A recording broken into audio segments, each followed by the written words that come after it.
Hey dudes and dudettes, it's Simon Hurley and welcome to another video. Now once again, I forgot my camera when I was coming to the old house to film. Thank goodness we have phones now, so I'm filming on my iPhone today, but that means we can't do a normal crafting video. But today I'm going to be walking you guys through some of my favorite storage solutions that I have in my older craft room. Now if you guys know, we moved into a new house and we are working on a new craft room there. It's not even in the process of starting to be built yet because we have to build the frame for the room first. But once we're getting that craft room ready, I will definitely film the whole process there. But today I wanted to film some of my favorite storage and organization solutions for my older craft room so you guys can take a peek at them, maybe purchase them if they work for you. And these are definitely things I'm going to be bringing to my new craft room because they worked so well in this one. I'll link down below any storage solutions that I share in today's video. Using those links really help to support me at no extra cost to you, so I really appreciate it. And without further ado, let's get into the video.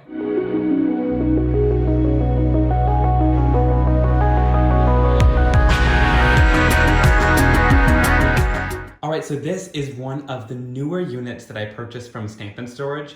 It's an 8.5 by 11 paper organizer, and you guys know I love Stampin Storage because of the great quality wood that they use on their units. This was a little bit more expensive, but I only have one because I don't have a ton of colored cardstocks.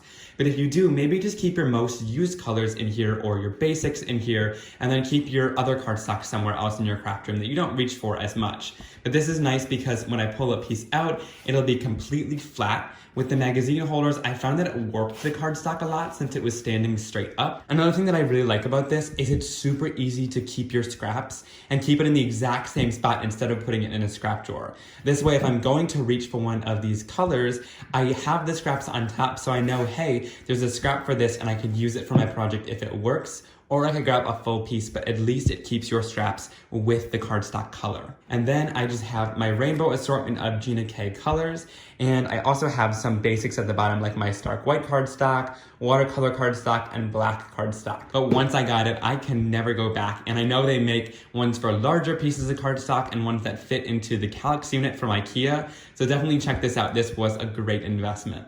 Here is another one of my favorite storage units. This one is the Boon Organizer, and I actually saw this first from Jennifer McGuire. Now you could definitely go in and glue together different cans that are different sizes, and that would make a great unit just like this one too.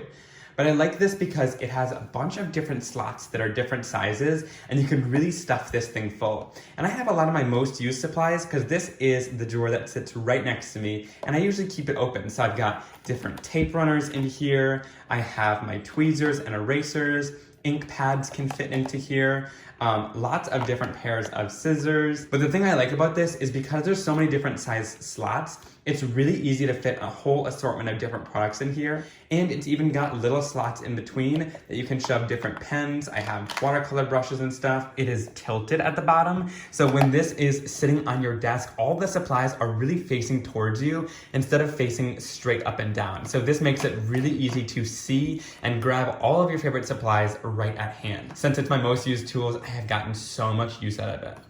Now for these kind of containers, I'm not gonna really say a brand. I know Fridge Bins is one of the really good ones, but there's lots of different brands you can find at different department stores that have containers like this in all different sizes. And in here, I use some for my paper, my acrylic blocks, and then also some of my cleaners and tapes and adhesives.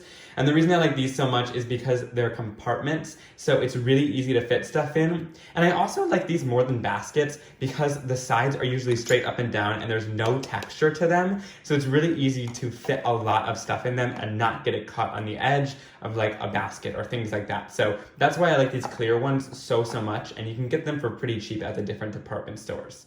I wanted to give Tonic Studios a quick shout out in today's video because this storage unit for me has really changed the way that I store my background stamps, stamp sets, and stencils because this system has worked for me so well. It is really the first system that I found that I put everything away in and it works really well for me and stays organized. So this is another one of those clear bins, but the reason I recommend getting it from Tonic is because it's sized perfectly to fit these little dividers. You can buy these plastic dividers on their site as well along with the bins. And you of course don't need to go as crazy as I did with it, but I wanted to sort out each product category so that I wouldn't need a ton of bins for every single thing. And that way I can just have, you know, the different sections for my different products.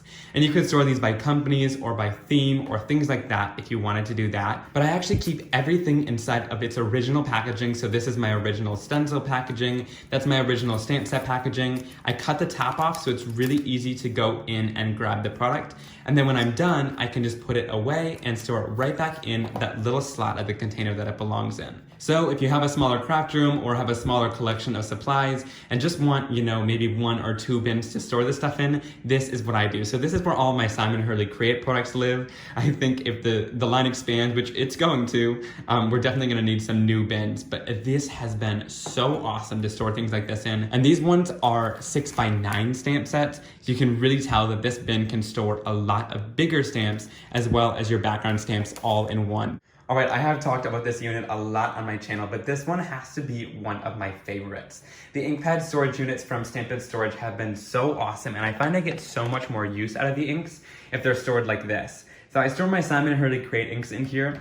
This is actually a distress ink unit, so you'll see that little stopper down there. It's meant for square ink pads, but the reason I like it is because it actually makes my ink stick out just a little bit more. So I can see the color from the top of the lid without even having to label it on the side, which is really nice.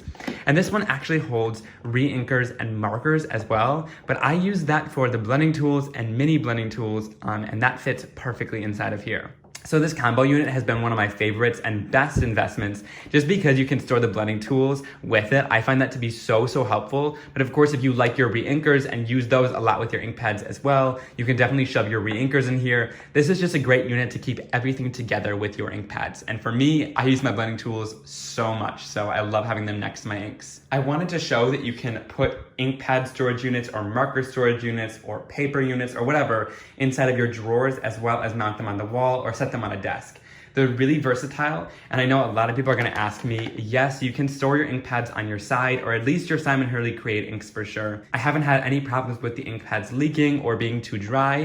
Just make sure you read the manufacturer's website, but Ranger says that most of their inks can be stored whatever way you would like. But of course, if you're not comfortable with storing them on the side, you could put it on a desk or mount it on a wall. They have really great wall mounts that I'll share in just a second. Okay, next I wanted to share this ink pad holder, and this is for a person who has tons and tons of ink pads.